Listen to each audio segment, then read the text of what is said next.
Worship leaders வந்து worship பண்ணும்போது, crowd வந்து அவங்கள பார்க்குற விதம் வித் அ லஸ்ட்ஃபுல் ஐ, ஹானஸ்ட்டா சொல்லணும்னா, தே கெட்டிங் டர்ன்ட் ஆன் இது மாரி நெறைய காரியங்கள் இப்போ வந்து சர்ச்சஸ்ல வந்து ஒரு ஒரு Yeah. விஷயமா போயிட்டுருக்கு. இத நீங்க எப்படி பார்க்குறீங்க? What should be the right mind set? Because on ஸ்டேஜ்ல இருக்கவங்க they should only glorify God. Yeah. இன்னொருத்தவங்களுக்கு வந்து ஒரு ஹிண்ட்ரன்ஸா Yeah. இருந்துறக்கூடாது. அவங்க பாவம் செய்றதுக்கோ, Yes, இல்ல yes. அப்படி ஒரு இச்சையோட Yeah, பார்க்கறதுக்கு கூட yeah. தூண்டுதலா இருந்துறக்கூடாது.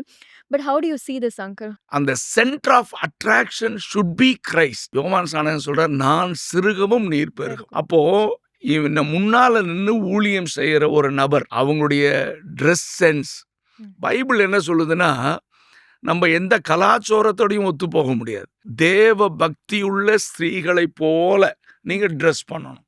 ஆண்களுக்கும் அதே அந்த மாதிரி இடர்கள் இல்லாம நீ ட்ரெஸ் பண்ணணும். ஜனங்களை தேவனோட இணைக்கணுமே ஒழிய ஸ்டேஜ்ல போட்டு அட்ராக்ட் பண்ணி சினிமா ஹீரோ வர்ற மாதிரி தங்களை ஃபோக்கஸ் பண்ற எல்லா இடத்துலுமே ஆவியானவர் துக்கப்படுவாருன்னு தான் நான் நினைக்கிறேன். ஸோ ஜனங்கள் தேவனோடு இணையணும். நான் மறைஞ்சு இருந்து அவங்களுக்கு ஒரு சின்ன டூலா, நம்ம இன்னும் பெரிய ஆட்கள்லாம் கிடையாது. அதாவது ஆசரிப்பு கூடாரத்துல பிரகாரம், பரிசுத்த ஸ்தலம், மகா பரிசுத்த ஸ்தலம். வொர்ஷிப் லீட் பண்றியா, வெளியே இருக்கிற ஒரு ஆளை பிரகாரத்தின் வழியா, பரிசுத்த ஸ்தலத்தின் வழியா கொண்டு வந்து மகா பரிசுத்த ஸ்தலத்துல விடுற வேலை தான். நமக்கு அங்க பார்ட்டே கிடையாது.